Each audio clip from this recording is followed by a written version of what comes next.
Édition du journal de la mi-journée sur l'RTNC.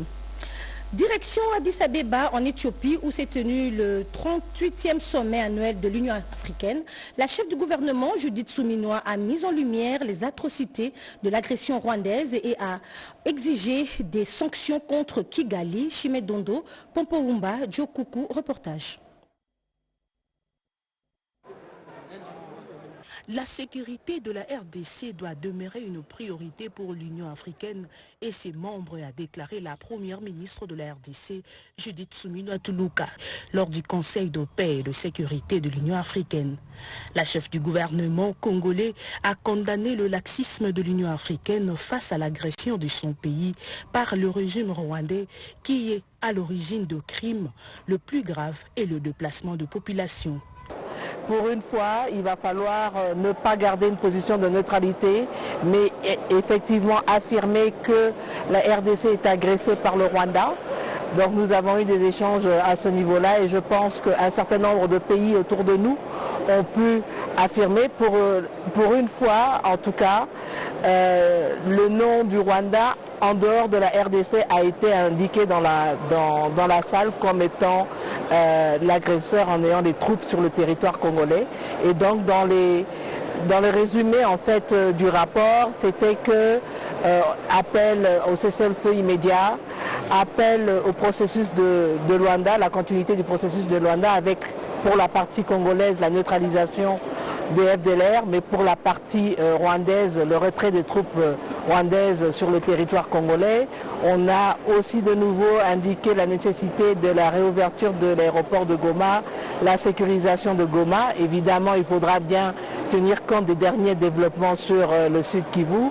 Nous avons parlé aussi du couloir humanitaire et du respect des droits de l'homme et des principes humanitaires. Au cours du sommet, les élections ont eu lieu, aboutissant au remplacement de Moussa Faki à la tête de la Commission de l'Union africaine par le ministre des Affaires étrangères de Djibouti, Mohamed Ali Youssouf. Ces changements de leadership est perçu comme une opportunité pour redynamiser l'organisation et répondre plus efficacement aux crises en cours.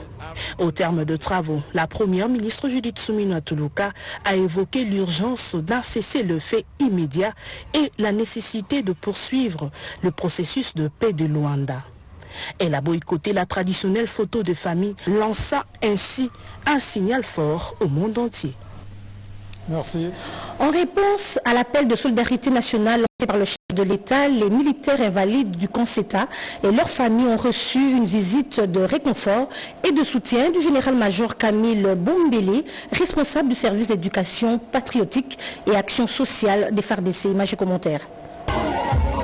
Une preuve qu'ils ne sont pas oubliés et qu'ils ont la compassion de tous les fils et toutes les filles de la République démocratique du Congo. À ces compatriotes blessés pour une cause noble et les familles, le général-major Camille Bombele, responsable du service d'éducation civique, patriotique et action sociale des FARDC, a notamment recommandé la sérénité, assurant que le pays tout entier est mobilisé derrière eux. Il a en outre encouragé tout et chacun à faire confiance au président de la République et commandant suprême des forces armées de la République démocratique du Congo et de la police nationale congolaise. Le général-major Camille Bombele a à cette occasion rappelé la mission confiée aux hommes des troupes par la Constitution, à savoir défendre l'intégrité du territoire national et protéger la population et leurs biens. Lors de cette visite de réconfort et de suivi des blessés au camp militaire CETA, les femmes des militaires blessés ont également été assistées à l'initiative de la présidente de l'ONG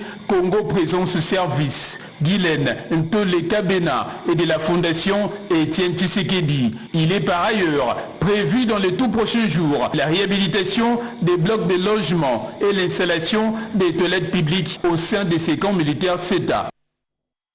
Passons à présent à cette collecte de fonds lancée par l'Interfédération de l'Union pour la Nation congolaise, UNC à Kananga, pour soutenir les FARDC. Initiative du député Marcel Tchipelepele. Les membres du parti de Vital Kamerhe ont répondu en masse à cet appel patriotique. Images et commentaires.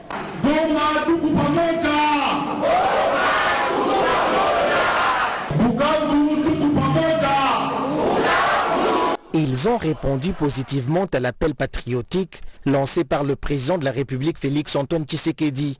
Sur initiative du député national élu de la ville de Kananga, Marcel Tshipepele Ntumba, les cadres et militants de l'Union pour la Nation congolaise UNC, interfédération du Kasaï central, ont participé ce dimanche 16 février 2025 à la collecte de fonds en faveur des FARDC au front à l'est du pays et des populations victimes de l'agression rwandaise en République démocratique du Congo.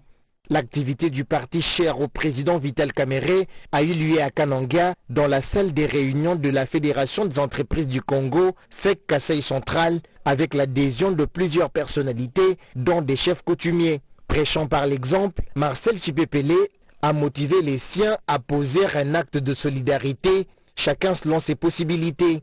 Dans son circonstance, l'initiateur de l'activité, le député Marcel Tshipepele, a appelé la population du centrale et celle de la République démocratique du Congo en général à l'unir pour faire face à l'ennemi rwandais. Selon le député national Marcel Tshipepele Ntumba, les fonds collectés ce jour seront remis dès ce lundi 17 février aux côtés de la caisse provinciale du Fonds de solidarité en faveur des FARDC initié par le gouverneur de province.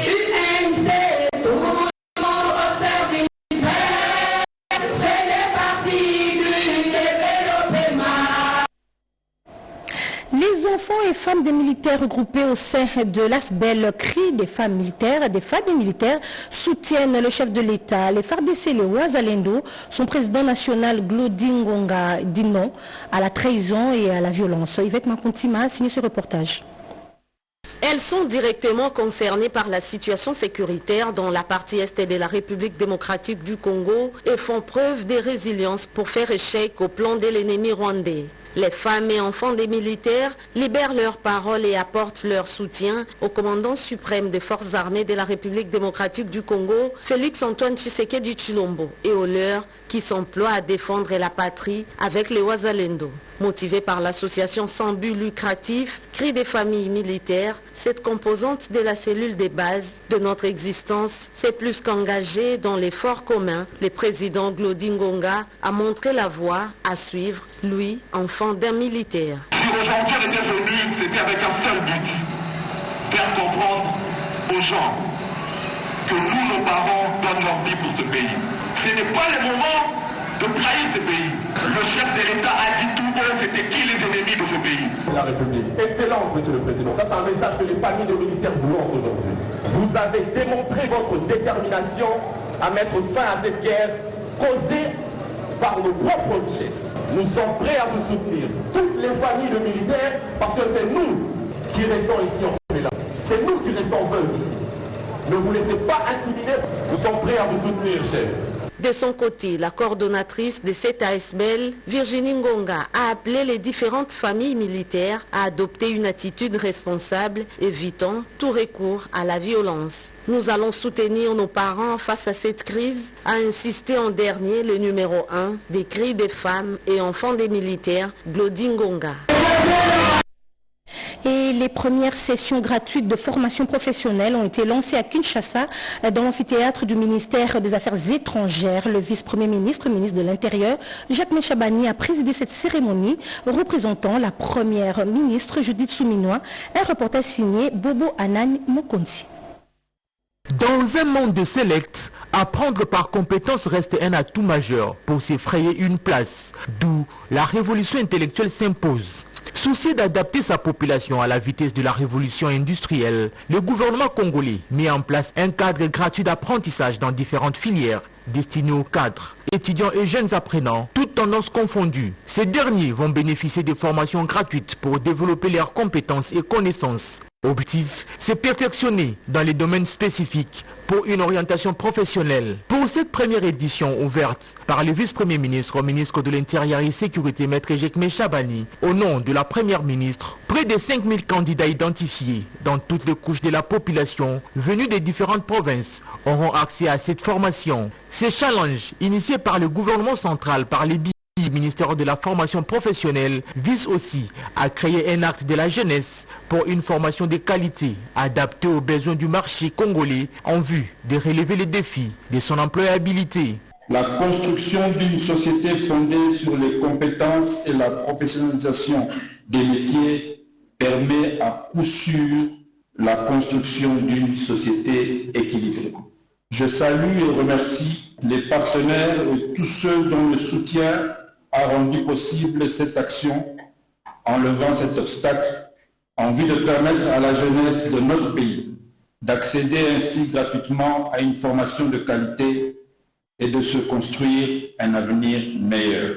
Le gouvernement congolais s'est assigné cet objectif dans l'optique de construire une société basée sur les compétences et professionnalisme des métiers pour un monde équilibré.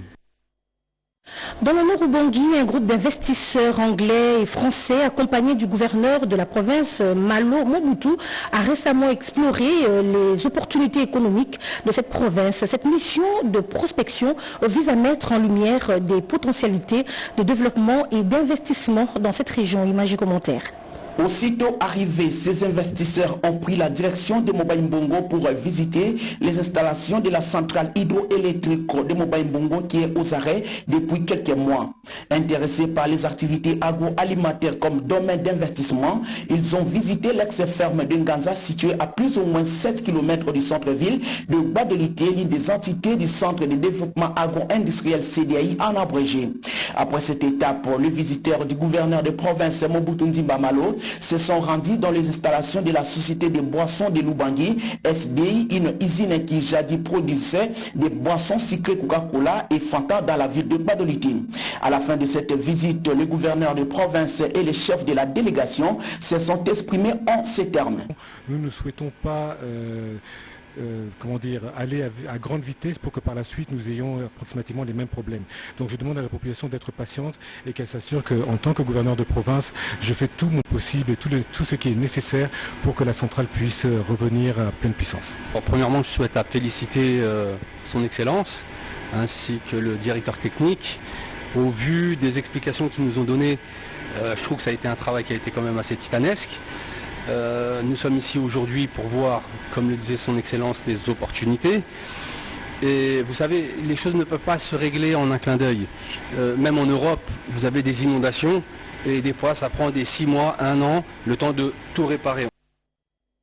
Allons à présent dans le sud Ubangui, où en séjour dans cette province, Thérèse Kapata Alongaboni, présidente nationale de l'association des épouses des policiers pour le développement, a fait un don de matériels médicaux et des médicaments au centre médico-chirurgical de la PNC à Guémena. Le centre médico-chirurgical de la PNC Sud-Ubangui vient de bénéficier d'un lot important de matériel médico pimpon neuf et des médicaments. Une dotation de la présidente nationale de l'association des épouses des policiers, Madame Thérèse Kapata Alongaboni, l'épouse du commissaire général de la PNC.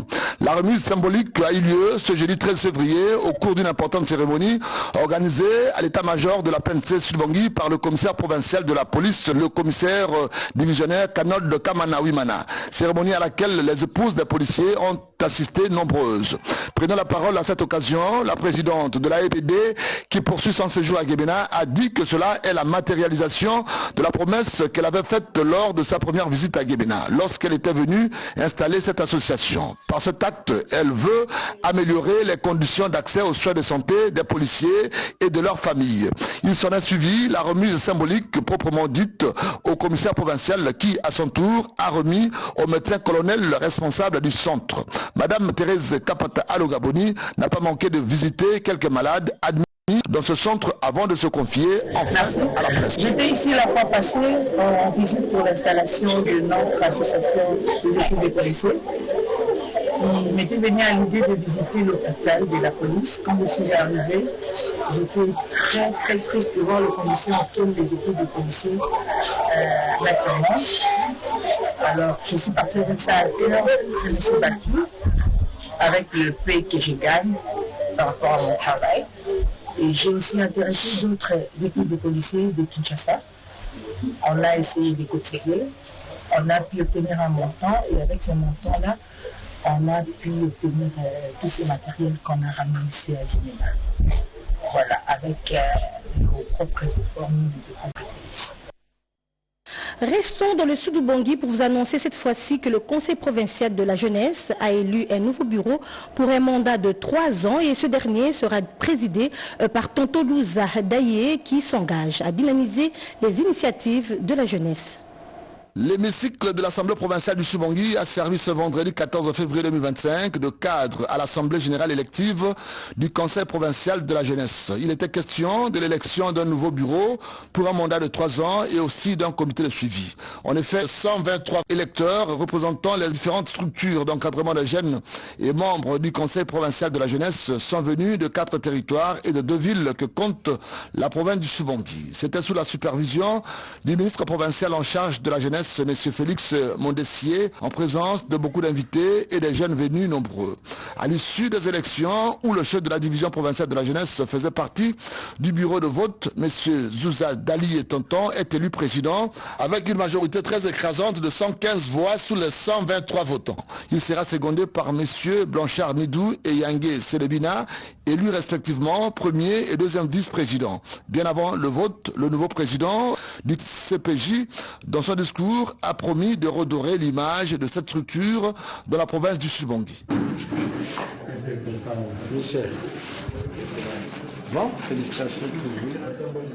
Et dans le but de réorienter ses actions en faveur des déplacés internes et rapatriés d'Angola, l'UNHCR a organisé un moment stratégique de réflexion MSR 2026. D'autres détails avec Franklin et Claire Kalombo. Le ministre provincial de l'Intérieur, Peter Tchesouaka, qui a lancé cette activité en présence de membres du gouvernement, de députés provinciaux et d'autres partenaires, a remercié l'UNHCR pour son appui aux déplacés internes et aux retournés d'Angola. Le HCR nous offre une opportunité précieuse de nous engager dans un dialogue constructif afin d'analyser ensemble les progrès réalisés et de tirer des enseignements précieux de son expérience. Les résultats obtenus en 2024 ont été présentés et les travaux en groupe ont permis de formuler des recommandations pertinentes qui seront prises en compte dans les opérations de 2025. Simplice Pangui, chef de bureau UNHCR Kassai, en donne les détails. La réflexion stratégique, c'est un moment un peu programmatique. Simplement parce que c'est le moment pour nous de discuter avec l'ensemble des parties prenantes pour faire un point. Faire un point sur les activités que nous avons menées l'année dernière, pour voir qu'est-ce qui a été bien fait, qu'est-ce qui mérite d'être corrigé et quelles sont, n'est-ce pas, les perspectives, n'est-ce pas, qu'on peut avoir par rapport à cette année ou bien par rapport à l'année prochaine. Il y avait beaucoup de suggestions, beaucoup de recommandations qui ont été faites et des choses pertinentes qui ont été dites et pour lesquelles nous avons pris des notes sur la base des échanges que nous avons eus.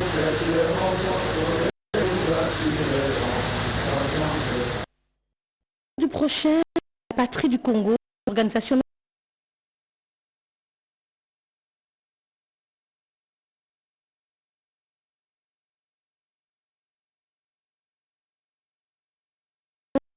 là, une organisation non qui vit la population pour sa 80 places achetées sur propre vaut bientôt desservir principal art de Kinshasa. C'est un véritable pour la population quinoise confrontée aux incessants problèmes de transport. Déjà 4 bus seront mis en circulation après la cérémonie d'inauguration qui est intervenue le 15 février 2025 au stade des Martyrs. La question de l'Assemblée nationale, Grace Neema, s'est dit ravie de l'initiative et encourage le promoteur du projet, M.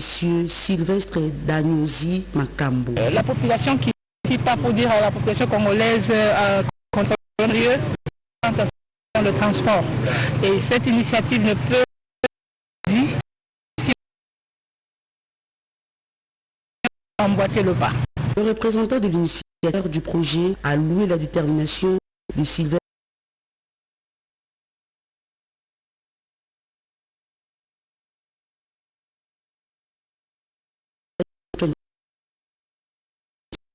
de la santé et l'agriculture. Nous le faisons sous la position du chef de l'État, Félix Antoine Tshisekedi Tshilombo, malgré tout ce qui avait donné un ton, les jeunes et tout le monde pouvoir accompagner les actions du regroupement politique APPC. Plusieurs personnalités ont assisté à la cérémonie d'inauguration. Parmi celles-ci, l'autorité municipale de la commune de Kinshasa et le chef coutumier qui attend de soutenir le projet. Assurer la bonne diffusion du message du gouvernement et veiller avec censure les déclarations et les communications numériques des populations en cette période de guerre médiatique est devenue l'arme de l'ennemi. Mission assignée au réseau national de télécommunications par satellite Renatelsat. Rodépanda, reportage.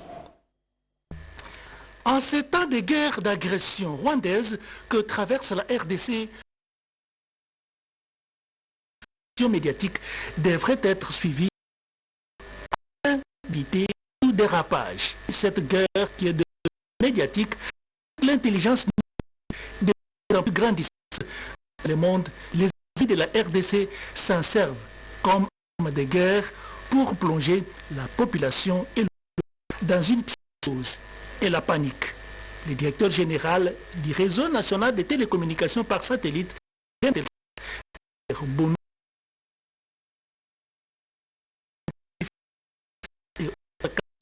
de son entreprise pour une communication basée essentiellement sur le comportement à adopter en cette période dans une totale observance des mesures sécuritaires. La situation de l'Est nous préoccupe tous. C'est une urgence de constater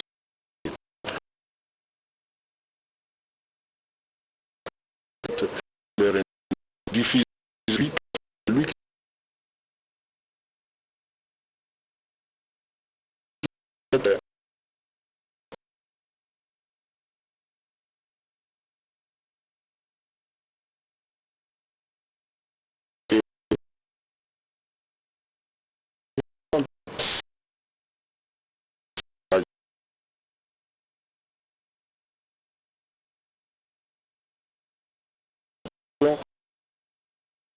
Qui vise aussi toucher quelqu'un ici, assurer le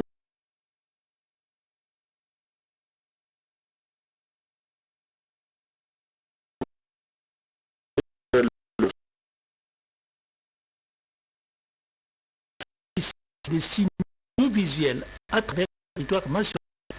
RENATELSAT s'approprie donc les éléments de la tutelle pour éclairer les mensonges. L'oison rwandais émettre à février, le Centre culturel et artistique d'Afrique centrale a eu le debout du Congo.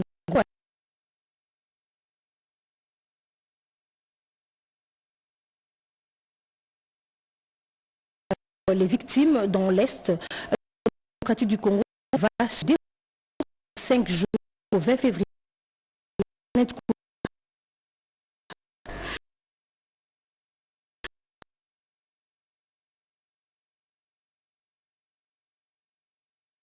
Les centres culturels du pays de l'Afrique centrale.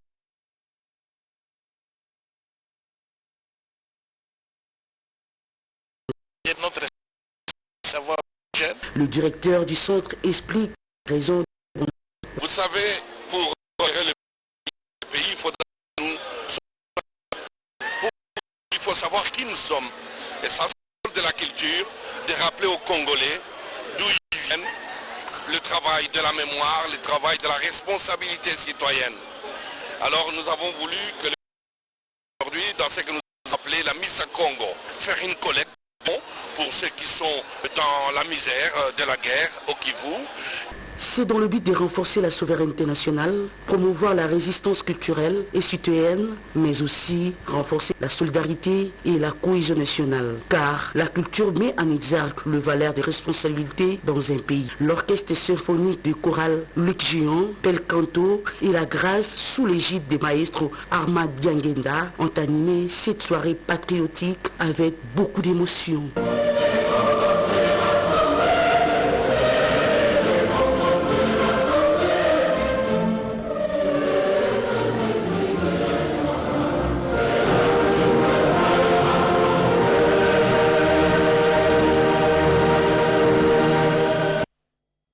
Des Congolais qui fuient Bukavu pour le Burundi et l'occupation de la ville par les forces rwandaises et leur supplétif du M23, encore des sanctions envisagées contre le Rwanda pour son soutien au M23.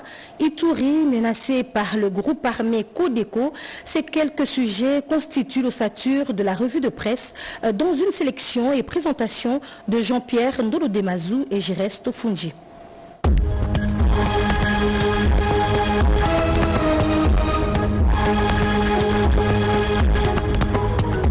Bienvenue mesdames, messieurs à cette revue de presse de lundi 17 février 2025. Des Congolais affluent vers le Burundi après l'entrée de la coalition RDF M23 AFC à Bukavu, annonce Info27.cd. La progression des terroristes du M23 soutenus par l'armée rwandaise pousse plusieurs habitants du Sud Kivu à fuir vers le Burundi. Des véhicules transportant des Congolais et des Burundais en provenance de la RDC sont orientés directement vers le camp de la police de Gatumba au Burundi. Les Burundais sont séparés des Congolais puis relâchés après présentation des pièces d'identité. Les Congolais, eux, sont soumis à un interrogatoire, chacun expliquant le mobile de son entrée au Burundi. Ceux des Congolais qui n'ont pas de documents seront foulés.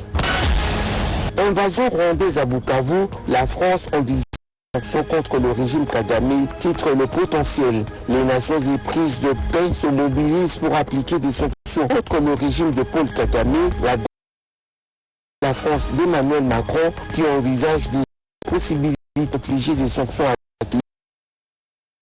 la restrictions des mesures des responsables recrutent les milices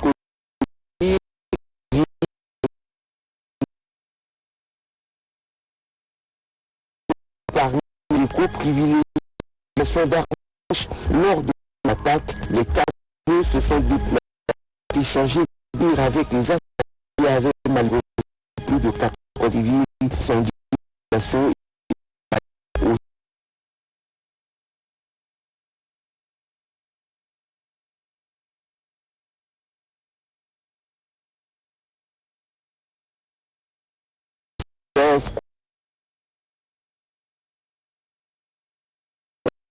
Le double jeu de l'Ouganda, Lukozi Kainerugaba, fils du président ougandais, a le ultimatum via X menaçant d'imposer l'armement forcé aux forces présentes à Bunia en Ituri si elles ne sont pas dans les 24 heures. Mozi a également pris que son père, le président Moussa, donné son frère pour imminente que Bunia serait bien le Rwandais.